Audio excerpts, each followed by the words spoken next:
हरियाणा कांग्रेस औद्योगिक सेल के चेयरमैन हैं, आपका भी बहुत बहुत स्वागत है। और शैलजा भाटिया जी, नेता जेजेपी, आप भी मंच पर आए और इस सेशन को आगे बढ़ाएंगे। जनता टीवी के वरिष्ठ संवाददाता पवन सिवर, और कुल मिलाकर हम जानेंगे इस सेशन के जरिए कि किस तरीके से औद्योगिक सेक्टर जो है उस पर काम किया जाएगा, क्या कुछ रणनीति होगी, और सीधा ये रोजगार सेक्टर से भी जुड़ता है। तो जाहिर तौर पर ये सेशन जो है वो यहाँ पर पूरी तरह पर बेस्ड यहाँ पर ये रहेगा कि प्रदेश में औद्योगिकरण को लेकर सरकार द्वारा चलाई जा रही तमाम योजनाओं का कितना लाभ जो है वो मिला है। तो चलिए बिना देर किए इस सेशन की शुरुआत करते हैं। Over to you Pawan sir. जी धन्यवाद अंजलि।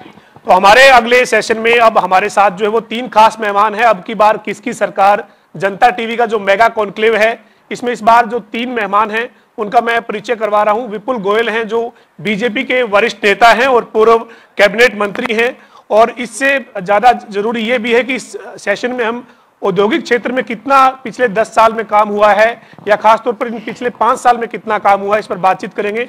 तो जब विपुल गोयल कैबिनेट मंत्री थे तो इनके पास उद्योग विभाग की भी जिम्मेदारी थी। और इसके साथ अगले मेहमान हैं अशोक बुवानीवाला, जो कांग्रेस के वरिष्ठ नेता है और कांग्रेस का जो औद्योगिक सेल है उसके चेयरमैन है। और साथ ही हमारे साथ है जननायक जनता पार्टी से शैलजा भाटिया, जो जननायक जनता पार्टी की नेता है, पार्टी की प्रवक्ता भी हैं। तीनों मेहमानों का स्वागत है सर, बहुत बहुत धन्यवाद आपका हमारे साथ अगली बार कार्यक्रम में जुड़ने के लिए। सर सबसे पहले विपुल जी आप ही से सवाल है, ये जो हमारा कॉन्क्लेव है इसमें हमने सभी जो विषय उन पर बात की है, चाहे वो कृषि है, शिक्षा है, औद्योगिक क्षेत्र पर भी बात। सरकार दावा करती है कि हमने औद्योगिक क्षेत्र में जो है वो काफी काम किया है और हमारे हरियाणा में जो डूइंग बिजनेस जो है वो बेहतर हुआ है। आपने सर पिछले 5 साल में जब आप कैबिनेट में मंत्री थे, आपके पास उद्योग विभाग था। सर कहां पर खड़ी है सरकार आज औद्योगिक निवेश के मामले में? पहले तो मैं जनता टीवी और उसकी सारी टीम को इस कॉन्क्लेव में मुबारकबाद दूंगा कि 3 दिन का ये कॉन्क्लेव और सभी मुद्दों पर आपने सेशन रखा है। तो रहा आज उद्योगों की बात करने के लिए, तो किससे छुपा नहीं है, पिछले 10 साल के अंदर, लगभग 10 साल ही हो गए हैं, 10 साल के अंदर भारतीय जनता पार्टी ने उद्योगों को गति देने के लिए, उद्योगों को हरियाणा में विकसित करने के लिए एक मील के पत्थर का काम किया है। पिछले 50 साल बनाम 10 साल अपने आप में एक अहम भूमिका रखते हैं और लाखों करोड़ रुपए का जो निवेश है इस टाइम में आया है। और उद्योगों के अंदर ईज ऑफ डूइंग बिजनेस एक पैमाना है कि वहाँ की औद्योगिक नीतियाँ कैसी हैं, औद्योगिक माहौल कैसा है, उसमें एक बहुत बड़ी छलांग लगाने का काम हरियाणा ने किया है। और औद्योगिक वातावरण पैदा करने का काम हरियाणा के अंदर हरियाणा की सरकार ने किया है। हर परेशानियों को, छोटी छोटी उद्योगों की जो परेशानियां हैं और कानूनों के अंदर बदलाव करके ईज करने का काम हरियाणा की सरकार ने पिछले 10 सालों के अंदर किया है। बुवानीवाला जी कह रहे हैं विपुल जी की बहुत ज्यादा काम हुआ है औद्योगिक क्षेत्र में, और आप तो लगातार जो है वो इस मामले में सवाल उठाते हैं।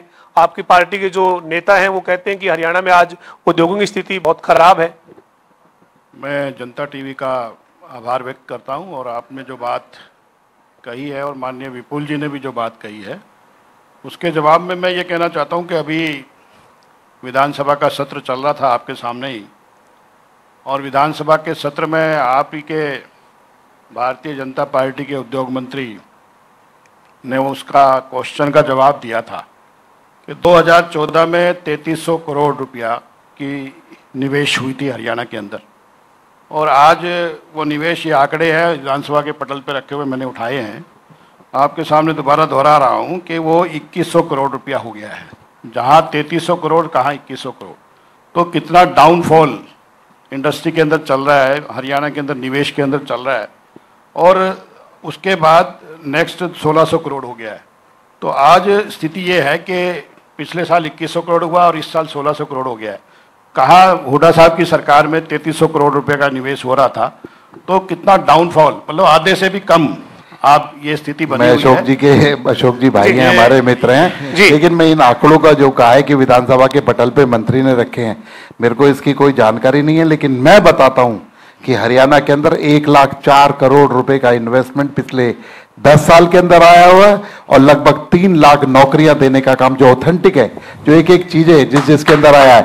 18,000 करोड़ रुपए का तो मारुति, जो कि उसी क्षेत्र के अंदर जो लग रही है 18,000 करोड़ रुपए का इन्वेस्टमेंट, तो जो खरगोदा के अंदर मारुति का अकेला प्लांट है वो आया है कहाँ 2100 रुपए से। विपुल जी, जो कैपिटल एक्सपेंडिचर पे जो भवानी वाला जी, मैं आपके सवाल को आगे बढ़ाता हूँ। भवानी वाला जी, मैं सर जो कैपिटल एक्सपेंडिचर है जो हरियाणा का, उसमें अभी सरकार का ये आंकड़ा है कि जो आपने तय किया, जो पैसा तय किया कि ये खर्च किया जाएगा इस पे, इसमें वो राशि खर्च ही नहीं हो पाती है। नहीं, आप तो इंडस्ट्री मिनिस्टर रहे हैं सर, देखिए अशोक भवानीवाला जी जो पूछ रहे हैं, आप उद्योग मंत्री रहे हैं सर, क्या ऐसी क्या स्थिति है कि जो आप तय करते हैं पैसा कैपिटल एक्सपेंडिचर के नाम पर, वो पैसा खर्च नहीं हो पाता? देखिए, ये जो नई नई हम सब्सिडी स्कीम्स प्रोत्साहित करने के लिए उद्योगों को हम लोगों को ग्रांट देने का काम करते हैं, उनका सपोर्ट करने का काम करते हैं, लेकिन लोग जितना उसका अवेल नहीं कर पाते, तो इसमें सरकार का कोई वो नहीं है। सरकार जगह जगह हर अपने इंडस्ट्री ऑफिस के अंदर उसकी प्रदर्शनी भी लगाती है, लोगों तक पहुंचाती भी है, कुछ लोग उसको अवेल कर पाते हैं। और हमेशा जनता हरियाणा की सरकार ने ऐसा एक पैरामीटर तय किया है कि जितने भी व्यक्ति आए उससे ज्यादा हमारे पास देने के लिए हो, उससे कम ना हो कि कुछ लोग वापस चले जाए। तो इस तरीके का काम जो अशोक जी ने काम मैं समझ पाया हूं, वो 1300 रुपए का जो 1300 करोड़ रुपए का जो एक्सपेंडिचर था वो 2100 करोड़ रुपए का हुआ। ये वाली बात शायद मूलचंद जी ने कही होगी, लेकिन निवेश की जो बात है वो 1,04,000 करोड़ रुपए का निवेश हरियाणा के अंदर पिछले 10 साल। सर शैलजा भाटिया जी से सवाल ले लेते हैं, चूंकि गठबंधन में 4.5 साल से सत्ता में थे, जबकि आप बात कर रहे हैं अशोक जी, उस टाइम इनकी पार्टी सत्ता में थी, अब गठबंधन में नहीं है ये। शैलजा जी, आपकी क्या कहना है कि कितना आपकी पार्टी ने गठबंधन में रहते हुए औद्योगिक क्षेत्र के लिए क्या किया? चूंकि महकमा तो आपके पास ही था, आपके नेता के पास ही विभाग था, उन्होंने 75% आरक्षण रोजगार देने की बात की थी निजी क्षेत्र में, उसकी भी बात करें, लेकिन उससे पहले इस सवाल का जवाब क्या निवेश हुआ? जी, पहले तो मैं आपको, आपकी टीम को, जनता टीवी को बहुत बहुत शुभकामनाएं देना चाहूंगी इस कॉन्क्लेव की, और आपके माध्यम के जरिए जितने भी दर्शक इसको देख रहे हैं उनको बहुत बहुत नमस्कार। तो मैं दोनों जो हमारे साथी यहाँ हैं उनका दोनों का मैं सवाल का जवाब देती हूँ। जैसे अशोक जी कह रहे थे कि आंकड़े जो हैं, अब ये आंकड़े जहां तक मुझे लगता है आरबीआई के आंकड़े हैं, और जो आंकड़े हैं ये वो कहीं ना कहीं सिर्फ मैन्युफैक्चरिंग इंडस्ट्री को फोकस करते हैं, और हरियाणा जो है पिछले कुछ सालों में बहुत हद तक एक सर्विस इंडस्ट्री की तरफ जा रही है। तो जो ये आंकड़े हैं, ये इसमें जहां तक सर्विस इंडस्ट्री है उसको नहीं जोड़ा जाता। हमारा जो मेडिकल टूरिज्म है, तो कई ऐसी इंडस्ट्रीज हैं जो कि जिसकी कैलकुलेशन इन आंकड़ों में होती नहीं है, जिस वजह से आंकड़े जो है हरियाणा को दिखाया गया कि उसमें निवेश जो है पिछले कुछ सालों में बाकी प्रदेशों के अगर कंपैरिजन करो उसमें कम है। तो उसकी एक बहुत बड़ी वजह यह है कि आंकड़े केवल मैन्युफैक्चरिंग सेक्टर को फोकस कर रहे हैं। दूसरी चीज, जहां तक आंकड़े बोले हैं, वो आंकड़े जो है मैं बिल्कुल एग्री नहीं करती। आंकड़े एक तो ठीक नहीं है। पिछले कुछ सालों में, और खासकर मैं 5 सालों की बात करूं, जब हमारी सरकार भी थी अलायंस में, तो तब बहुत बड़े बड़े निवेश हुए हैं। कोई, जहां तक मुझे थोड़ा एस्टिमेट है, कोई 35,000 करोड़ तक की तो इन्वेस्टमेंट मुझे भी पता है, एक रफ आंकड़ा बता रही हूँ जो कुछ सालों का है मेरी एस्टिमेशन। और उसके अंदर जैसे मारुति की खरगोदा में जो फैक्ट्री का जो हुआ है वो भी इन्हीं 5 सालों के दौरान हुआ है, और उसमें भी जो निवेश है वो भी 3,000 करोड़ के लगभग का है, वो भी निवेश। उसके अलावा सुजुकी का प्लांट लग रहा है, उसके अलावा फ्लिपकार्ट का सबसे बड़ा वेयर हाउसिंग जो प्लांट है वो यहाँ आ रहा है, एटीएल बैटरी का प्लांट है जो नू और उसके अंदर है। तो पिछले 5 साल में या पिछले 10 साल, या मैं तो पिछले 5 साल की बात करूंगी क्योंकि हमारी अलायंस में पिछले 5 साल हम रहे हैं। इस बीच जो है वो आपकी पार्टी के आपके नेता जो है उन्होंने 75% आरक्षण का प्रावधान किया रोजगार के लिहाज से। आज मामला जो है वो कोर्ट में लंबित है, लेकिन आपको लगता है कि उस मामले में आपकी पार्टी की या आपकी गठबंधन की सरकार की नीयत साफ थी? क्योंकि अभी युवा तो जो है वो जूझ रहा है उससे, उनको तो काम तो मिला नहीं है।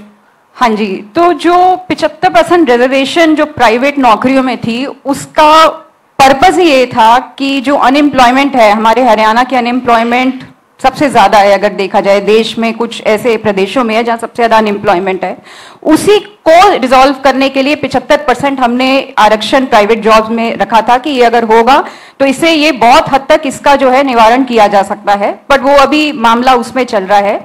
जहां तक इंडस्ट्री की बात है, जितना भी निवेश हुआ है पिछले कुछ सालों में, या चाहे सर्विस इंडस्ट्री हो या टूरिज्म हो, जो भी इंडस्ट्री हो, चाहे वो आपकी मैन्युफैक्चरिंग हो या सर्विस इंडस्ट्री हो, कहीं ना कहीं वो कन्वर्ट होती है एक एम्प्लॉयमेंट में। इससे लोगों को, युवाओं को रोजगार मिलता है। तो जो भी काम हुआ है इंडस्ट्री डिपार्टमेंट में, एक तो वो हरियाणा को उठाने के लिए, उसकी जो इकोनॉमी को उठाने के लिए, दूसरा यहाँ के युवाओं को ज्यादा से ज्यादा नौकरी मिले, इस वजह से इसी को फोकस में रखते हुए दोनों काम। विपुल जी, आप ये जो 75% वाला फैसला है, जो दुष्यंत चौटाला आपकी पार्टी के साथ गठबंधन में सत्ता में जब थे, तो उन्होंने ये कहा कि हमारी पार्टी का मैनिफेस्टो था, हमने ये घोषणा जो हमने की थी मैनिफेस्टो में वो हमने लागू कर दी, लेकिन सर युवाओं को इसका फायदा नहीं मिला क्योंकि मामला कोर्ट में चला गया, अब सुप्रीम कोर्ट में ये मामला लंबित है। आप इसके समर्थक हैं क्या? ये सही फैसला है क्या? हमारी सरकार ने जो कॉलिशन की गवर्नमेंट थी, जो दुष्यंत जी ने जो वादे किए थे उसको हमारी सरकार ने माना और उसे अप्लाई करने का काम किया, उसे इम्प्लीमेंट करने का काम किया। लेकिन जो कोर्ट है वो समझते हो ना कि विधायिका से भी ऊपर निर्णय देती है, तो जो उन्होंने निर्णय दिया ठीक है, वो कोर्ट के अंदर चल रहा है। जो भी माननीय कोर्ट का डिसीजन होगा उसे हरियाणा की सरकार इंप्लीमेंट करने के लिए बाध्य होगी। लेकिन ठीक है, जो दुष्यंत जी ने अपने मैनिफेस्टो के अंदर दिया तो हमारी सरकार के मुख्यमंत्री और मंत्रियों ने, कैबिनेट ने उसे माना और कैबिनेट ने उस पर मोहर लगाने का काम किया। अशोक जी, आपकी पार्टी के नेता तो जब ये फैसला जब कोर्ट से खारिज हुआ तब ये कह रहे थे कि नियत नहीं थी सरकार की और ये बेनियत किया गया फैसला था, इसलिए कोर्ट में टिक नहीं पाया। आप बताएं सर, एक औद्योगिक लिहाज से ये फैसला, क्या आप इसका समर्थन करते हैं? वैसे तो सब जुडिस मामले पर डिस्कशन नहीं करना चाहिए, लेकिन फिर भी मैं ये कहना चाहूंगा कि जो 75% का जो मामला है जी, हरियाणा के लोगों को रोजगार मिलना चाहिए, इसमें तो कोई दो राय है नहीं। उसके लिए कांग्रेस का भी स्टैंड यही है कि यहाँ के लोगों को रोजगार मिलना चाहिए, लेकिन उसके लिए जो प्रावधान होने चाहिए वो भारतीय जनता पार्टी के लोगों ने नहीं किए। वो इसलिए नहीं किए क्योंकि स्किल हमारे पास नहीं है। तो पहले हरियाणा के अंदर स्किल्स के कॉलेजेस खोलने चाहिए ताकि जहाँ पे जो इंडस्ट्री एक्सपर्टीज काम कर रही है, आज प्लास्टिक इंडस्ट्री काम कर रही है मान लो बहादुरगढ़ में, या फरीदाबाद में कोई काम कर रही है, या पानीपत में कपड़े की मिलें लगी हुई हैं, तो वहाँ पे उससे रिलेटेड स्किल्स कॉलेजेस खोलने चाहिए, तब उसको 75% को लागू करना चाहिए। अशोक जी की बात को मैं एक छोटा सा भाई है, मैं जवाब देना चाहूंगा क्योंकि पिछले उसमें स्किल डेवलपमेंट भी मेरे पास था। जी विपुल जी, तो मैं कहना चाहूंगा हरियाणा के अंदर स्किलिंग के अंदर जितना काम हुआ, हम जब सरकार के अंदर 2014 में आए थे तो हरियाणा स्किलिंग पर 17वें नंबर पर था जी। और जिस दिन मैंने अपने कार्यभार छोड़ा, चैंपियन ऑफ चैंपियन का अवार्ड था और 1 से 10 तक हमारा हरियाणा के अंदर कोई सानी नहीं था। स्किल के अंदर आपको भी अच्छे तरीके से पता होगा, विज्ञान भवन के अंदर हरियाणा को अवार्ड भी मिला था और पहली स्किल यूनिवर्सिटी बनाने का काम भारतीय जनता पार्टी की सरकार ने पलवल के अंदर किया था। आपने देखा कि आज दुधौला यूनिवर्सिटी जो है स्किलिंग की देश की नंबर 1 यूनिवर्सिटी है। तो स्किलिंग के अंदर काम बहुत हुआ, लेकिन रोजगार ठीक है, रोजगार नियमित जनरेशन है, अशोक जी की बात ठीक है और हम सब लोग सहमत हैं। और रही सरकार की नियत की बात, तो जब कैबिनेट के अंदर ठप्पा लग गया तो सरकार की नियत की तो बात बचती नहीं है। लेकिन अशोक जी का धर्म है, अशोक जी एक हमारे विरोधी पार्टी से बिलोंग करते हैं, अगर हमारा समर्थन कैसे कर सकते हैं? जैसे हमारे भाई हैं, लेकिन हमारा समर्थन कैसे कर सकते हैं? हमारी विपुल जी, आप जब विरोध भी नहीं, अशोक जी आएंगे। विपुल जी, जब आप मंत्री थे, उद्योग मंत्री थे, तब आप कहते थे कि 2014 से पहले हरियाणा में कुछ ऐसा हुआ, गुड़गांव में जब, अब गुरुग्राम है, जब गुड़गांव था तो मारुति का जो प्लांट था उसमें जिस तरीके घटनाक्रम हुआ, तो ये आप कहते थे कि उस वक्त माहौल ऐसा बन गया था कि हरियाणा में निवेश कोई करना नहीं चाहता था, लेकिन आपने उस टाइम ये कहा था कि अब निवेश का माहौल बना है। देखिए, हरियाणा के अंदर निवेश कब होता है? जब व्यक्ति को वहां की प्रदेश की औद्योगिक नीतियां, औद्योगिक वातावरण अनुकूल लगता है, तभी व्यक्ति आता है। अगर नीतियों के साथ साथ अगर वातावरण अनुकूल ना हो, जब किसी इतनी बड़ी इंडस्ट्री के अंदर अनरेस्ट का माहौल हो, और वहां पर किस तरीके का काम हुआ पूरे प्रदेश को पता है, बच्चे को पता है कि औद्योगिक कहते हैं ना उधम की एक फैक्ट्री की बातें बाहर तक आकर रोड पर जब लड़ाई आ गई तो लोगों ने देखा। लेकिन हरियाणा की सरकार ने उस माहौल को अनुकूल बनाने का काम किया। वही मारुति जो हरियाणा प्रदेश से जाने का काम कर रही थी, उसने जापान के बाद अगर सबसे बड़ा प्लांट किसी देश में लगाया है तो हमारे हरियाणा के अंदर लगाने का काम किया है। 18,000 करोड़ का इन्वेस्टमेंट उसी मारुति ने यहां पर करने का काम किया। तो ये सारा क्रेडिट जाता है भारतीय जनता पार्टी को, जिन्होंने अनुकूल माहौल और नीतियों के अंदर बहुत बड़ा परिवर्तन किया। ईज ऑफ डूइंग बिजनेस में मुझे अच्छे तरीके से पता है कि जब मैं सरकार के अंदर आया था हम 14वें नंबर पर थे, और जिस दिन मैंने अपना कार्यभार छोड़ा उस दिन हम 30वें नंबर पर थे देश के अंदर ईज ऑफ डूइंग बिजनेस के अंदर। एक बहुत बड़ा काम जो है हमने इंडस्ट्री के अंदर किया, औद्योगिक वातावरण को अनुकूल बनाने। अशोक जी आंकड़ा देख रहे हैं सर, क्या है आप वाले आंकड़ों में कुछ है? क्योंकि आपके ऊपर तो आरोप लगते थे जब आप सत्ता में थे, तो ये कहा गया कि आपकी वजह से अब माहौल ऐसा बना कि मारुति ने अपना शिफ्ट कर लिया यहाँ से, लेकिन विपुल जी कह रहे हैं कि हमने माहौल बनाया जब हम सत्ता में आए। उद्योग मंत्री जी जब सत्ता में थे और जब वो मंत्री खुद थे, तो इन्होंने एक वाइब्रेट सबमिट किया था, आपको ध्यान होगा। जी इन्वेस्टमेंट सबमिट किया था। हाँ, और इन्वेस्टमेंट सबमिट किया था, उसमें 3 लाख करोड़ की इन्वेस्टमेंट जी इन्होंने अखबारों के माध्यम से डिक्लेयर की थी, और आप देखिए कि धरातल पे वो 30 लाख भी नहीं हो पाई। तो मैं ये कहना चाहता हूं कि आप जो भारतीय जनता पार्टी के ओजस्वी भाषणों पे मत जाइए जी, इनके भाषणों में कोई दम नहीं है, ये ग्राउंड पे कोई काम नहीं करते हैं, इनको केवल बरगलाने का काम होता है। पूरे देश में ऐसा ही हो रहा है, पूरे हरियाणा में ऐसा ही हो रहा है, और इसी का नतीजा है कि ये बैकफुट पे चले गए हैं। मैं यहाँ पर बैठा हुआ बताता हूँ, 3 लाख करोड़ रुपए के जो एमओयू किए गए थे, 1,04,000 करोड़ रुपए तो इम्प्लीमेंट हो चुके हैं, और बाकी एमओयू पे काम चल रहा है। मैंने बताया ना कि 18,000 करोड़ का अकेले मारुति जो थी वो उसके अंदर आई, 18,000 करोड़ का जो इन्वेस्टमेंट है, 2,000 करोड़ का सुजुकी मोटरसाइकिल वहां पर है। आप 2,000 करोड़ रुपए का जो फ्लिपकार्ट हमारा जो ये बना रहा है, क्या कहते हैं, वेयर हाउस बना रहा है गुड़गांव के अंदर, मानेसर के अंदर, वो उसके अंदर है। पेप्सी इसके अंदर आई, पैनासोनिक इसके अंदर आई, और अनेकों कंपनियां मेरे पास लिस्ट है। मैं 50,000 करोड़ के इन्वेस्टमेंट तो अभी गिनवा सकता हूँ, और 1,04,000 करोड़ रुपए जो मैं बोल रहा हूं, मैं सरकार के स्पोक्समैन ऑथेंटिक बात कह रहा हूं, क्योंकि मैं मंत्री रहा हूं, मैं उसकी एक लिस्ट आपको दे सकता हूं। अगर कहीं कमी हो तो मैं तभी कह रहा हूं, और शैलजा जी के पास तो इसलिए नहीं जा रहे हैं ज्यादा, क्योंकि शैलजा जी तो सहमत है कि 5 साल में काम हुआ इंडस्ट्री में। मैं 5 साल में उद्योग में रहा हूं, और हमारे जो सहपाठी, हमारे जो कोल्यूशन की गवर्नमेंट थी, हमारे जो मित्र थे, उन्होंने 5 साल, और 5 साल के अंदर एक ईज, हमने जो सिंगल विंडो सिस्टम है उसको इतना सुदृढ़ किया, और बहुत बड़े बड़े काम। आप सहमत हैं शैलजा जी कि आपके पार्टी के पास ये विभाग था और गठबंधन में आप सत्ता में थे तो काम हुआ इंडस्ट्री में, यानी आपका तो कोई गिला शिकवा होगा ही नहीं अब? नहीं, 5 साल जब काम हुआ है, 5 साल तो नहीं मैं कहूंगी, 4.5 साल का कार्यकाल था, उसमें से 2 साल कोविड के निकल गए, तो देखा जाए तो कुल मिला के हमने 2.5 साल ही काम कर पाए हैं। और उस 2.5 साल में जितना काम किया है जी, मैं निवेश के अलावा भी करी हूँ। इंडस्ट्री डिपार्टमेंट सिर्फ निवेश नहीं है, उसमें कई चीजें आती हैं, चाहे रेवेन्यू कलेक्शन ले लीजिए या जो भी आप आता है, तो उसमें बहुत वृद्धि हुई है पिछले 4-4.5 साल में। और जहां तक निवेश का सवाल है तो हर चीज में थोड़ा वक्त तो लगता ही है, तो 2.5 साल का जो हमें काम तो नहीं है, 4.5 साल में काम तो नहीं, मैं वही कह रही हूँ कि अशोक जी का ही कह रही हूँ, कह रहे हैं जी धरातल पे कुछ भी नहीं हुआ। तो किसी भी चीज को करने में एकदम तो ऐसा नहीं है ना कि निवेश आएगा, कंपनी लग जाएगी और धरातल पे वो चीज हो जाएगी। तो अभी आगे आने वाले 5 साल फिर मौका आएगा। धरातल पर दिख भी रहा है और बता भी रहा हूँ। और इसके अलावा मैं बहन जी की बात को आगे बढ़ाता हूँ कि सिर्फ हमने उद्योगों के अंदर निवेश लाने का काम ही नहीं किया, उनके अंदर बहुत सारी जो 30 तो ऐसे कानूनों का बदलाव किया जो आपराधिक कानून के अंदर बदल जाते थे। एक व्यक्ति उद्योग करेगा, अगर ये वाली गलती हो जाएगी तो आपराधिक मुकदमा दर्ज हो जाएगा।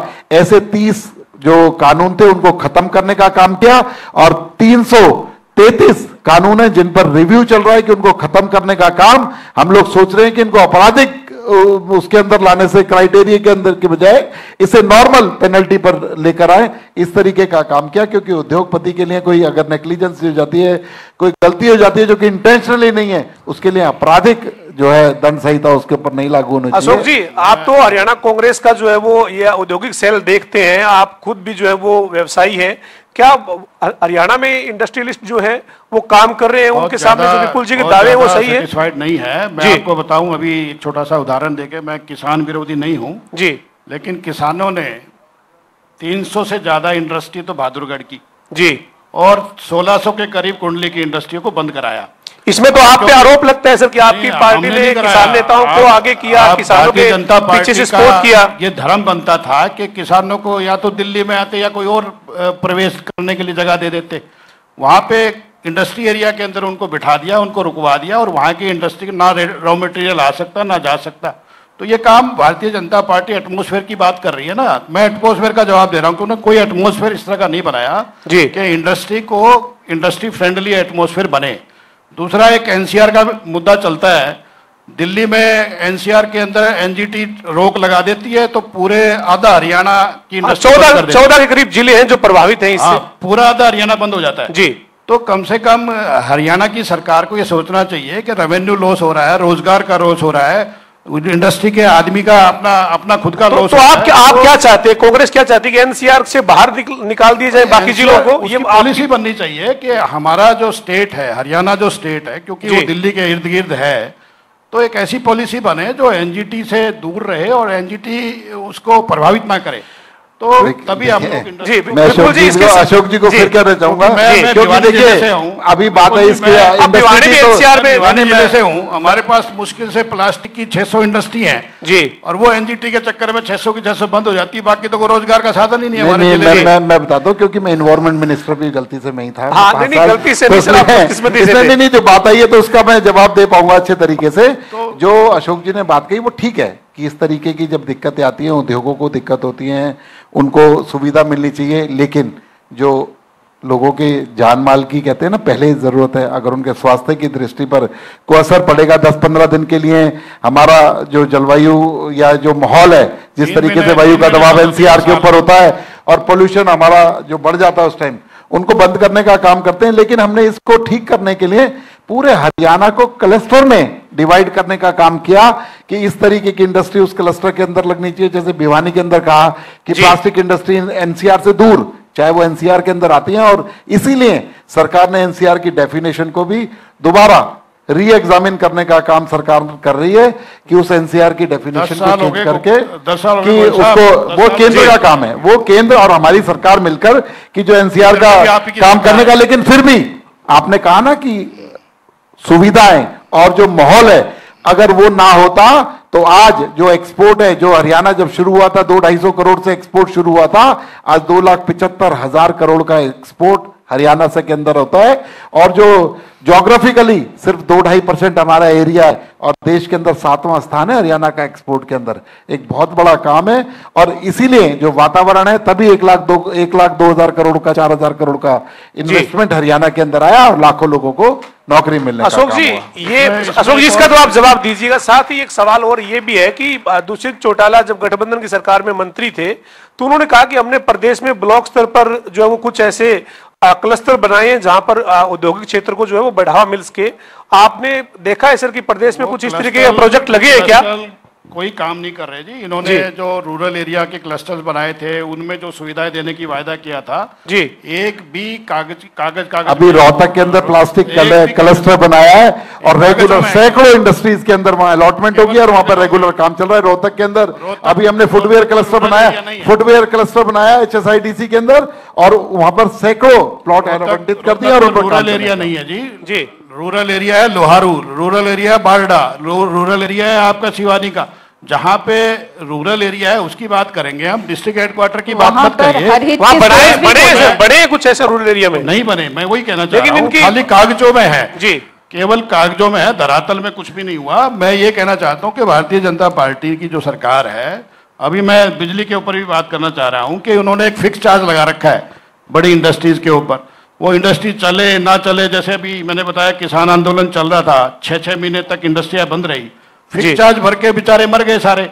और MSME को तो इतना बुरा हाल हुआ है कि जिनके पास अपनी खुद की कैपिटल थी, वो कैपिटल से अपना घर चला रहे थे, जीरो हो गए सारे लोग। कम से कम भी 3 लाख से ज्यादा लोग, परिवार में कह रहा हूं, परिवार बेरोजगार हो गए हैं। ये काम भारतीय जनता पार्टी कर रही है। और आप आंकड़े देखोगे, आंकड़े तो बढ़ा चढ़ा के बता देंगे, रेवेन्यू भी बढ़ा चढ़ा के बता देंगे, लेकिन जो वास्तव में जो परेशानी लोगों ने झेली है जी इन दिनों में, और खास करके इन 10 वर्षों में, वो कभी किसी ने आज तक झेली नहीं है। शैलजा जी, दुष्यंत चौटाला ने तो कहा कि हम ब्लॉक स्तर पर क्लस्टर बना रहे हैं ताकि ग्रामीण क्षेत्र जो है वहां पर भी इंडस्ट्री लग सके उस क्षेत्र के हिसाब से। अशोक जी तो साफ तौर पर मना कर रहे हैं कि ऐसा कुछ हुआ नहीं है धरातल पर। मैं आपको यही कह रही हूँ कि इफेक्टिवली हमने काम ही करना शुरू किया है कोविड के बाद। अगर आप देखें तो अगर आप इंडस्ट्री डिपार्टमेंट से अगर बात करें तो ऑलरेडी ये प्रोसेस में है और क्लस्टर बनने भी शुरू हो गए हैं और काफी लोगों ने इसका फायदा भी उठाया है। तो इसके लिए आप बेशक इंडस्ट्री डिपार्टमेंट से पूछिए, वहां से आपको नंबर्स भी मिल जाएंगे कि कितने क्लस्टर्स आपके जो हैं ऑलरेडी तैयार हो गए हैं और कहां कहां वो लग चुके हैं। जहां तक रूरल का भी बात है, वहां पर भी ग्रामीण इलाकों में हर हित के स्टोर्स खोले गए, 600 स्टोर खोले हैं पिछले हमने 4-4.5 साल में, इफेक्टिवली वही 2.5-3 साल के अंदर।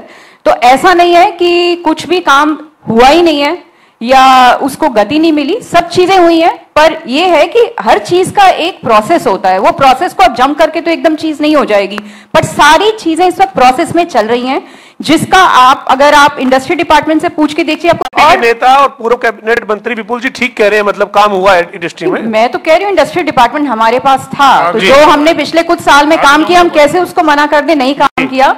इनफैक्ट अभी अगर काम हुआ है, इस बात को तो अशोक जी भी मान रहे हैं। हाँ, लेकिन अशोक जी कह रहे हैं मेरी एक्सपेक्टेशन से कम हुआ है, इतनी तो बातें मानते रहे अशोक जी। लेकिन विपुल जी काम हुआ, आपने 3.5 साल के करीब कैबिनेट मंत्री रहे, आप इंडस्ट्री मिनिस्टर थे, लेकिन जब 2019 में जो आपने काम किया बतौर मंत्री, उसका आपको इनाम ये मिला कि आपकी टिकट ही काट दी। देखिए, ये टिकट काटना या टिकट कौन व्यक्ति कौन चुनाव लड़ेगा, कौन व्यक्ति क्या करेगा, आज मैं पार्टी का उपाध्यक्ष हूं, मुझे संगठन की जिम्मेदारी पार्टी ने दे रखी है, तो ये कब व्यक्ति कौन कब चुनाव लड़ेगा, ये तो इतनी बड़े कुनवे के अंदर, इतने बड़ी पार्टी के अंदर सभी लोगों को, सभी कार्यकर्ताओं को देखना पड़ता है कि कहाँ क्या वो है। लेकिन इसका ये मतलब नहीं है कि पार्टी ने, क्योंकि विपुल गोयल 3.5 साल या 5 साल जो कर सका, वो भारतीय जनता पार्टी ने मंत्री बनाया, तभी विपुल गोयल कर सका, तभी विपुल गोयल डिलीवरी दे सका। तो अब आगे सर, क्योंकि हमारा तो कार्यक्रम ही आपके लिए ही है कि अब की बार किसकी सरकार, कौन बनेगा एमएलए, और साथ ही जो है वो सबसे बड़ी महापंचायत है जनता टीवी का 2024 का, ये सबसे बड़ा कॉन्क्लेव है सर। तो किसकी सरकार तब बनेगी जब एमएलए बनेगा। तो इस बार का क्या आप इंडस्ट्री के तौर पे, मंत्री के तौर पे तो काम किया सर, लेकिन अगली बार क्या होगा? भारतीय जनता पार्टी की पूर्ण बहुमत से सरकार बनेगी और आने वाला 2024 जो है अक्टूबर है, उसके अंदर तीसरी बार इस इतिहास को दोहराया जाएगा। जैसे केंद्र में मोदी जी ने दोहराया इतिहास को, हरियाणा के अंदर दोहराएंगे और नायब सैनी जी के नेतृत्व में तीसरी बार हरियाणा के अंदर भारतीय जनता पार्टी की। अशोक जी कह रहे हैं कि तीसरी बार सरकार बनेगी और सामने लोकसभा के चुनाव, लेकिन आप बताओ, लोकसभा के चुनाव में आपने सब रिजल्ट देख लिया है, लोगों ने मन बना रखा है, खाली इलेक्शन की बात देख रहे हैं। तो इनको तो 2 एमएलए भी नहीं घुसेंगे, आपको दिखा दूंगा भाजपा की 2 एमएलए भी नहीं बनेंगे। आने वाला टाइम ऐसे आने वाला है, और आने वाला टाइम ऐसा आने वाला है कि हमारा 47% वोट हमारा इस बार आपके सामने लोकसभा के अंदर डाला है जी। और अशोक जी कांग्रेस से आते हैं, कांग्रेस के नेता बोलते हैं, कांग्रेस के नेता कि हमारी 55 सीटें आ रही है, इनके नेता ने बोला है कि मंचों से वो 35 सीटें तो अपने मुंह से बोलते हैं, अशोक जी बोल रहे 2 भी नहीं आ रही है। तो मैं ये बोलता हूँ कि पहले सामंजस्य बिठाकर, और विरोधी दल के नेता अगर ये नहीं कहेंगे तो कैसे काम चलेगा। लेकिन ये भी अच्छे तरीके से मानते हैं कि भारतीय जनता पार्टी ने काम किया, और तीसरी बार जो है भारतीय जनता पार्टी जो आंकड़े पेश कर रहे थे उसमें तो 40 में रह गए थे। आप ये बातें क्यों कर रहे हो? आप आंकड़ों की बात ना करो। शैलजा जी, आप कह रहे हैं कि इंडस्ट्री में काम हुआ और बड़ी डेवलपमेंट जो आपके पास विभाग था तब हुई, लेकिन अब तो आप सरकार के साथ है नहीं, आगे क्या स्थिति है? क्योंकि इस काम को लेकर ही जाएंगे लोगों के बीच में कि हमने काम किया फिर भी हमें साथ नहीं रखा, क्या कहोगे? बिल्कुल जी, काम को लेके ही जाएंगे। और सबसे पहली चीज, जो भी हमने अपनी मैनिफेस्टो में 2019 में बोला था, डिक्लेयर किया था, हमने लगभग वो सारे काम पूरे किए हैं। चाहे वो 75% रिजर्वेशन प्राइवेट कोटे की बात तो नहीं हुआ ना, नहीं हुआ, पर हमने इनिशिएट किया, वो कोर्ट में है मामला, पर इंटेंट थी बात, इंटेंट ये थी कि ज्यादा से ज्यादा युवाओं को रोजगार मिले। उसी इंटेंशन से हम लोगों ने ये वाला जो था मुद्दा, हमने इस मैनिफेस्टो का जो था पॉइंट को उठाया और उसको हमने इम्प्लीमेंट करने की कोशिश भी पूरी करी।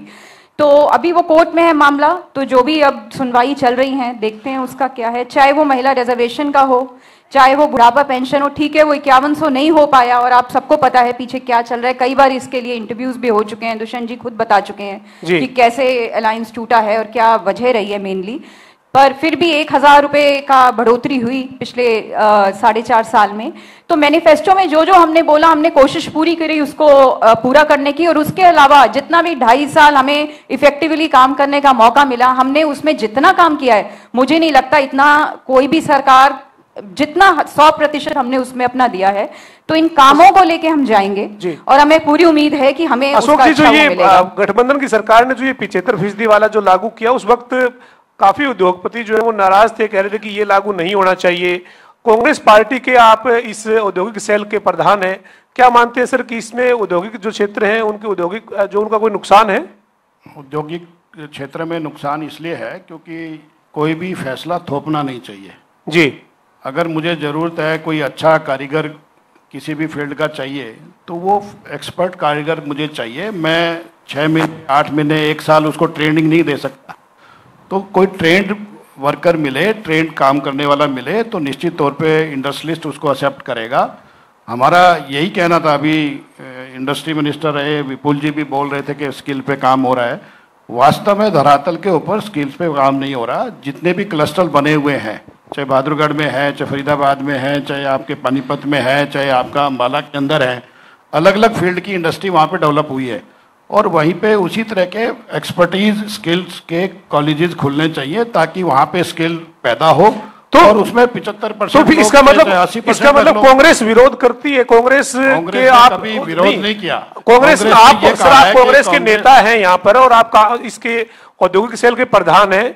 आपकी पार्टी इस मुद्दे के ऊपर युवाओं के लिए जो 75% लागू किया है, जो सुप्रीम कोर्ट में लंबित है, इस मामले में सरकार ने जो किया उसको सही मानती है, नहीं मानती है? 100% सही मानती है कि हरियाणा के अंदर यूथ को, स्किल को, हमारे को रोजगार देना है जी। लेकिन स्किल रोजगार दे सकेंगे ना। आज गुड़गांव के अंदर 3 लाख से ज्यादा लोग आते हैं और मैं समझता हूं कि दिल्ली और एनसीआर के लोग आते हैं वहां पर। सुबह से लेकर शाम तक हम देखते हैं कि सैकड़ों गाड़ियां कुलियों को ढोती हैं। तो अगर हमारा हरियाणा का आदमी रोजगार ले तो निश्चित तौर पर 3 लाख लोगों को रोजगार दे। लेकिन स्टेट गवर्नमेंट 10 साल से ये स्टेट गवर्नमेंट है, उन्होंने कभी सोचा ही नहीं कि ये इतने लोग आ रहे हैं, रोजाना छोड़ के आ रहे हैं, लेके आ रहे हैं टैक्सियां, तो हमारे यहाँ क्यों नहीं पैदा हो रहा? तो उसके लिए स्किल डेवलपमेंट करना जरूरी है और स्किल डेवलपमेंट होगा तो निश्चित तौर पे विपुल जी आप रोजगार मिलेगा। विपुल जी आप जो है वो जब कैबिनेट में इस विभाग के मंत्री थे तो क्या ये मानते हैं कि कहीं किसी तरह की जो औद्योगिक क्षेत्र के जो लोग हैं, जो इस काम से जुड़े हुए हैं, उद्योगपति हैं, उनके सामने ऐसी चुनौतियां हैं जिनका समाधान आप लोग नहीं कर पाए? नहीं, मैं बताता हूँ कि अब जब मैं स्टेट के अंदर कैबिनेट मिनिस्टर था और इंडस्ट्री देखता था, हम लोगों ने, क्योंकि हर किसी उद्योग की, हर किसी शहर की, क्योंकि ये जो प्रॉब्लम्स हैं नित नई नई आती हैं, क्योंकि सिचुएशन के हिसाब से प्रॉब्लम जनरेट होती हैं, तो हम लोगों ने समाधान दिवस रखा था। हर डिस्ट्रिक्ट के अंदर जाते थे और मैक्सिमम 90% से ज़्यादा उन जो प्रॉब्लम्स थी उनको दूर कर आते थे। समाधान दिवस का नाम था और हरियाणा के अंदर हर डिस्ट्रिक्ट के अंदर जितनी इंडस्ट्रीज की प्रॉब्लम थी उनको दूर किया। कहीं 30 प्रॉब्लम आती थी, कहीं 29 प्रॉब्लम आती थी, उसमें से 95% प्रॉब्लम्स को वहीं पर ही दूर करके आते थे। और ये प्रॉब्लम आना, रोज रोज वस्तु स्थिति के हिसाब से बदलाव होना, रोज, क्योंकि इंडस्ट्री के अंदर रोज नए नए चैलेंज आते हैं, नई नई तरीके की इंडस्ट्रीज हैं, तो उसको उसमें रेगुलर ये प्रक्रिया चलती रहती है। ऐसा नहीं है बदलाव नहीं करते। हरियाणा की सरकार ने कहा ना कि 30 तो ऐसे कानून बदले, 333 पर काम चल रहा है, रिव्यू का काम चल रहा है। हमने अनेकों कानूनों के अंदर बदलाव करके लोगों को ईज करने का काम किया। तो सर अभी जो है वो ये इंडस्ट्री पे हम बात कर रहे थे, औद्योगिक क्षेत्र में क्या हुआ क्या नहीं हुआ इस पे बात हो रही है, लेकिन असली मतलब तो सर यही है 2024 2 महीने बाद ये जो कांग्रेस की तरफ से अशोक जी ने आरोप लगाए हैं और हम तथ्य आंकड़ों के हिसाब से पेश कर रहे हैं कि 1,04 करोड़ रुपए का इन्वेस्टमेंट आया है, तो हम उसे फिगर्स में एक एक से बता सकते हैं। और जो 5-7 इंडस्ट्रीज के नाम लिए वो तो आपके सामने है। 5-7 इंडस्ट्री, 5-7 मारुति की इंडस्ट्री आई है, सुजुकी मोटरसाइकिल आई है, जो पैनासोनिक है, जो पेप्सी आई है, वो सारी की सारी जो इंडस्ट्रीज है सारी की सारी हमारे टाइम में लगी है। वो सारा का सबका आंकड़ा है, सबको पता ही है। और इतना बड़ा संयंत्र मारुति ने लगाया, जापान के बाद अगर किसी देश के अंदर लगाए तो यहां पर लगाए क्यों? एक टाइम था 10 साल पहले जब मारुति जाने को तैयार थी, जा रही थी, लॉकडाउन हो गया, उसके अंदर अनरेस्ट का काम हुआ, वर्कर्स के साथ मारपीट और किलिंग जैसा काम वहां पर हुआ, लेकिन उसको ठीक करने का काम किया भारतीय जनता पार्टी की सरकार ने। आज वही मारुति है, उसने इतना बड़ा इन्वेस्टमेंट हरियाणा के अंदर ही। लेकिन सर मकसद तो इस औद्योगिक क्षेत्र पे चर्चा करने का यही है कि अगर आपकी पार्टी ने काम किया है इस क्षेत्र में पिछले 5 साल में, तो फिर अब 2024 आ गया है सर, 2 महीने के बाद आपको मैदान में जाना है, तो पूरे प्रदेश में आप ये मानते हैं कि जो औद्योगिक क्षेत्र से जुड़े जो लोग हैं वो आपके इस काम का सम्मान करेंगे? बिल्कुल सम्मान करेंगे। और कहते हैं ना, इस लोकतंत्र के अंदर सबसे बड़ी सर्वोपरि जो फैसला होता है वो जनता का होता है। 2024 के अंदर फिर चुनाव होगा, तीसरी बार प्रदेश के अंदर भारतीय जनता पार्टी की सरकार बनेगी और हमारी नियुक्ति पर मोहर लगाने का काम करेंगे। अशोक जी, मन बना रखा है लोगों ने जी, इनकी बाढ़ देख रहे हैं कब 2 महीने पूरे हो और फटाफट कांग्रेस की सरकार बने। तो आप मैंने कहा देखिए, वो तो जनता है। मैंने कहा ना, जनता भगवान है लोकतंत्र के अंदर, जैसा भी जो होगा सब पता लग जाएगा सामने। शैलजा जी क्या कहेंगे? मैं तो कहूंगी 2019 के वक्त से इन सबको आगे बढ़ना पड़ेगा। अब ये 2019 नहीं रह गया। जो अब माहौल है बहुत फर्क है। अब सिर्फ मोदी जी के नाम पे वोट मिलेगा नहीं, लोग काम के नाम पे वोट करेंगे, सबको पता है। तो माहौल भी जो मैं बता रही हूँ, माहौल आपके लिए तो और ज्यादा विपरीत है। लोकसभा चुनाव का रिजल्ट आपको पता ही है। आप उसको बेसिस बना रहे हैं लोकसभा इलेक्शन का। लोकसभा इलेक्शन जो था वो सबको पता है 2 पार्टीज के बीच में था। तो तीसरा, उन्होंने एक पार्टी को हटाने के लिए दूसरे पार्टी को वोट करना था, बस यही था। वो इसीलिए देखा लोकसभा का जो चुनाव था, तो वो लोगों को बहकाने का, बरगलाने का काम था। संविधान का परिवर्तन हो जाएगा।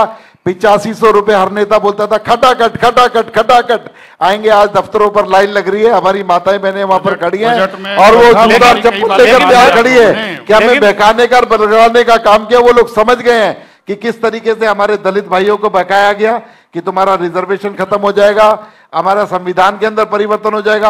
और कहते हैं ना, काट की आंडी बार बार नहीं चढ़ती है, झूठ ज्यादा दिन नहीं चलता।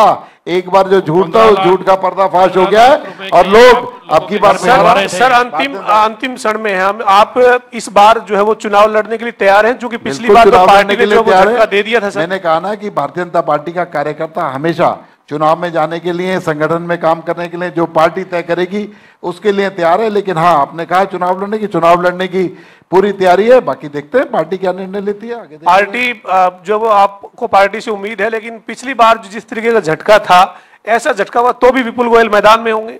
मैंने कहा ना कि विपुल गोयल एक भारतीय जनता पार्टी का कार्यकर्ता है। जैसा भी निर्णय पार्टी लेगी उसके बाद देखेंगे, करेंगे बातचीत, कोई बात नहीं। अशोक जी, आपकी पार्टी जो दावा कर रही है उस दावे के मुताबिक रिजल्ट मिलने की उम्मीद है? 100% जी। आने वाली सरकार कांग्रेस की सरकार है, हुड्डा साहब के नेतृत्व में सरकार बनेगी।